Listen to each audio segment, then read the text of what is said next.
నిరసన తెలియజేయచ్చు. ఎన్నిసార్లు చేయాలి? 67 మంది గెలిచినప్పుడు 23 మంది చంద్రబాబు నాయుడు గారు ఫిరాయింపులు ప్రోత్సహించి తీసుకున్నప్పుడు జగన్ గారు పోరాటం చేయలేదా? చేశారు కదా. మళ్ళీ అధికారంలో కూడా వచ్చారు. అదే అసెంబ్లీలో పోరాటం చేశారు. అదే అసెంబ్లీలో చంద్రబాబు నాయుడు గారు ఫిరాయింపుల్ని ఏ విధంగా ప్రోత్సహిస్తారని నిలదీశారు. మళ్ళీ 151తో అధికారంలోకి వచ్చారు. ఇప్పుడు అదే విధమైన పట్టుదలగా ఇప్పుడు కూడా చూపాలని అని పోరాటం చేయాలనేది కూడా ప్రజలందరూ కోరుకుంటున్నారు. జగన్మోహన్ రెడ్డి గారు మరి ఇప్పుడు ఇందాక చెప్పిందైతే ఆయన ఖచ్చితంగా నేను రానని చెప్పేశారు. ప్రెస్ మీట్ ద్వారానే నేను వెళ్తాననేది కూడా ఆయన ప్రకటించిన పరిస్థితి కూడా మనం ఇక్కడ గమనించాలి. మరి ఇది వైఎస్ఆర్ కాంగ్రెస్ పార్టీకి ఏ విధంగా లాభం చేకూరుస్తుంది అనేది భవిష్యత్తు నిర్ణయిస్తారు. Okay, right. పునిశీల గారు, సార్ సరే వెళ్తే మంచిదని అందరూ అంటున్నారు. సరే మీకు అవసరం లేదనుకుంటున్నారు. సరే మీరు ప్రజల్లోనే తేల్చుకుంటారంటున్నారు, తేల్చుకోవచ్చు. మరొకటి సోషల్ మీడియాలో పోస్టులు అవనియండి, ఏమైనా రాతలు అవనియండి, ఇలాంటి వాటిలన్నిటికీ కూడా కూటమి చాలా సీరియస్గా తీసుకుంటున్నదట, చెక్ పెట్టే పనిలో పడిందట. ఎవరు టార్గెట్? సార్ తన దాకా వస్తే గానీ తలకాయ నొప్పి తెలీదు అన్నట్టుగా ఈరోజు మార్నింగ్ కూడా మీ విశ్లేషణ అది కూడా నేను చూడటం జరిగింది సార్. వాట్ ఎవర్, ఎవరైనా ఒక ఆడపిల్ల ఇప్పుడు ఒక గూటిలో ఉన్నప్పుడు సొంత వాళ్లే ఆ రకంగా వెన్నుపోటు పొడవడం అనేది చాలా దారుణమైనటువంటి విషయం. అది అంటే ఇర్రెస్పెక్టివ్ ఆఫ్ పార్టీస్ పక్కన పెట్టేస్తే లేడీస్ మీద ఎవరైనా కూడా రెస్పెక్ట్ ఇవ్వాలి, రెస్పెక్ట్ పుచ్చుకోవాలి. ఆడవాళ్ళని రోడ్డు మీద వేసి నాటకాలు ఆడటం అనేది అది ఏ పార్టీకి కూడా మంచిది కాదు. నిజంగా దానికి మాత్రం నేను ఒక ఆడపిల్లగా నేను తీవ్రంగా ఖండిస్తా ఉన్నాను సార్. ఏ పార్టీలో ఉన్నటువంటి మహిళలకైనా సరే మరి మీరన్నట్టుగా చాలా కొన్ని సంవత్సరాల తర్వాత ఆడవాళ్ళు పొలిటికల్ గా చాలా ఉన్నతంగా ముందుకు అడుగులు వేస్తున్నటువంటి ఈ యొక్క సందర్భంలో ఇలాంటి పరిస్థితులు ఉత్పన్నం అవడం అనేది నిజంగా చాలా బాధాకరం. మరి రాయపాటి అరుణ్ గారి విషయంలో పొద్దున నేను విన్నటువంటి పరిస్థితుల్లో గతంలో కూడా అదే పార్టీకి సంబంధించినటువంటి వ్యక్తులు కూడా ఆమెపై దాడి చేయటం కానీ, ఆమెను ఇబ్బంది పెట్టడం కానీ, అలాంటివన్నీ కూడా నిజంగా ఒక పార్టీలో ఒక ఆడపిల్ల ఎదగాలి, ముందుకు రావాలి అంటే మీరన్నట్టు చాలా చాలా అంటే చాలా ఇబ్బందులు ఉంటాయి సార్. ఎందుకంటే ఓర్వలేని కళ్ళు, ఓర్వలేని మనసులు చాలా ఉంటాయి.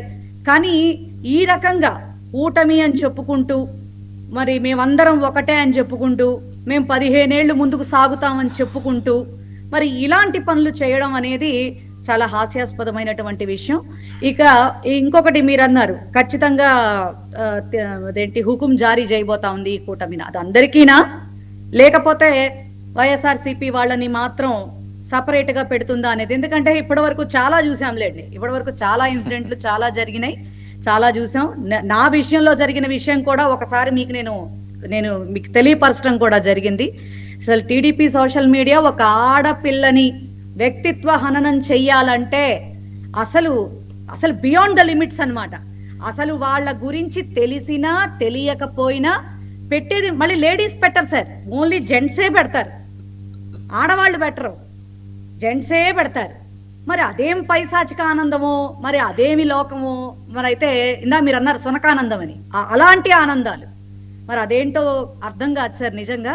మరి రాజకీయాల్లోకి వచ్చినప్పుడు ఒక సబ్జెక్టు పరంగా ఏదైనా ఆడపిల్ల ఏ పార్టీ తరపునైనా సరే సబ్జెక్టు పరంగా ఒక ఇష్యూ గురించి ఎయిదర్ గుడ్ ఆర్ బ్యాడ్ మాట్లాడినప్పుడు ఆ కమెంట్స్ అయినా కానీ లేకపోతే ఇంకెవరైనా పోస్ట్ రూపంలో తిరిగి సమాధానం చెప్పాలి అనుకున్నా కానీ డెఫినెట్ గా భాష అనేది చాలా అదుపులో ఉండాలి సార్. డెఫినెట్ గా అదుపులో ఉండాలి ఎవరైనా సరే. ఎందుకంటే స్త్రీల గురించి మనం చాలా గొప్పగా చెప్తా ఉంటాం.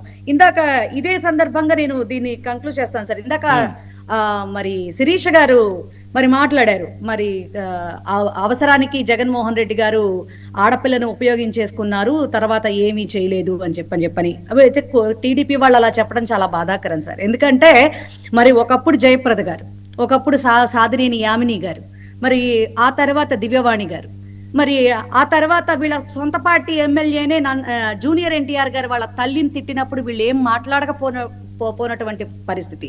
లక్ష్మీ పార్వతి గారిని అసలు సోషల్ మీడియాలో ఐటీడీపీలో ఆవిడ్ని ట్రోల్ చేసేటటువంటి విధానం అంతా ఇంత ఉండదు. ఇది మనం ఏంటంటే కొన్ని మనం చెప్పాలి, చాలా గొప్పగా చెప్తున్నాం, చాలా బాగా చెప్పేస్తా ఉన్నాం అనుకుంటాం కానీ సార్, కానీ అలా ఉండదండి. వాస్తవాలు అలా ఉండవు. ఎందుకంటే ఇప్పుడు నాకు అంటే బాలకృష్ణ గారి డైలాగ్ ఒకటి ఉంటుంది సార్, చూడు ఒకవైపే చూడు రెండో వైపు చూడకని. రెండో వైపు చాలా ఉంటాయి సార్, ఒకవైపు మాత్రమే కనపడుతూ మనం మాట్లాడితే చాలా అది ఎంబారసింగ్ గా ఉంటుంది. రెండో వైపు అనేదే వాస్తవం సార్. ఆ వాస్తవం అనేది ప్రజలు ప్రతిరోజు ప్రతినిత్యం కూడా చూస్తా ఉన్నారు. ఆ తర్వాత ఆవిడ అన్నారు జగన్మోహన్ రెడ్డి గారి చరిష్మా తగ్గిపోయిందా అని.